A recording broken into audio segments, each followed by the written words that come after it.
बिस्मिल्लाहिर्रहमानिर्रहीम।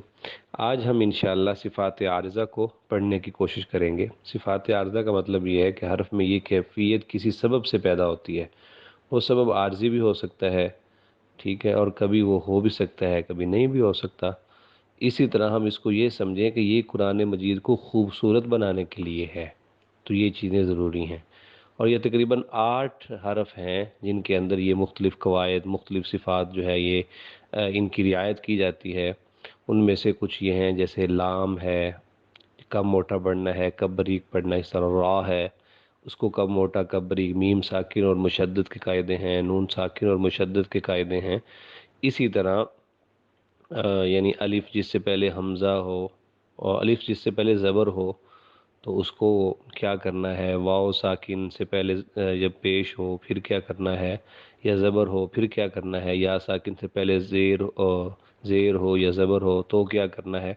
तो ये कायदे जो है ये हमें आगे मज़ीद तफसील से इंशाल्लाह हम इसको जानेंगे। ये ऊपर वाले कायदों को हरूफ लीन, हरूफ मद्दा भी कहते हैं। तो इंशाल्लाह इसकी तफसील हम ऐसे ही हमज़ा की हकीकत क्या है, फिर इसी तरह अलिफ वाव या और हमज़ा कहीं ये साबित रहता है, कहीं ये हज़फ हो जाता है, तो इसका क्या कायदा है।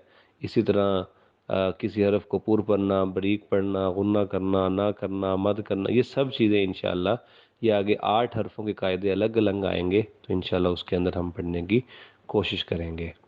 तो आज इंशाअल्लाह हम ये पढ़ते हैं कि लाम के कायदे पढ़ते हैं कि ये कब पुर होता है और कब बरीक होता है। तो सबसे पहले तो आप ये समझें कि जो लफ्ज़ अल्लाह वाला लाम है, इसका कायदा ये है कि अगर इससे पहले ज़बर हो या पेश हो तो फिर तो हम इसको पुर करके पढ़ेंगे। जैसे अरादल्लाहु, रफ़अहुल्लाह, इसको पुर करने को तफ़ख़ीम भी कहते हैं।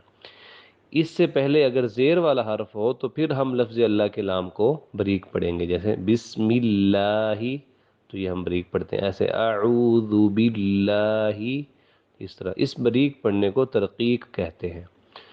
इसके अलावा लफ्ज़ अल्लाह के अलावा यानी जितने भी नाम हैं वो सभी बरीक पढ़े जाएंगे। बस आपने ये जहन में रखना है कि लफ्ज़ अल्लाह या अल्लाहुम्मा, इससे पहले जो है अगर पेश हो, ज़बर हो, फिर पुर पढ़ेंगे पहले हरफ पे। अगर इससे पहले हरफ पे ज़ेर है तो फिर इसको बरीक पढ़ेंगे। बकिया लाम जहाँ भी आएगा तो उसको यानी लफ्ज़ अल्लाह के अलावा वाला जो लाम है उसको हमेशा ही बरीक पढ़ा जाएगा।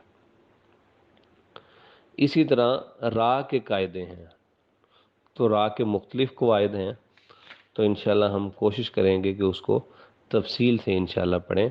तो इसका एक आसान सा कायदा ये समझें कि रा के ऊपर ज़बर हो, पेश हो तो फिर पुर पढ़ते हैं।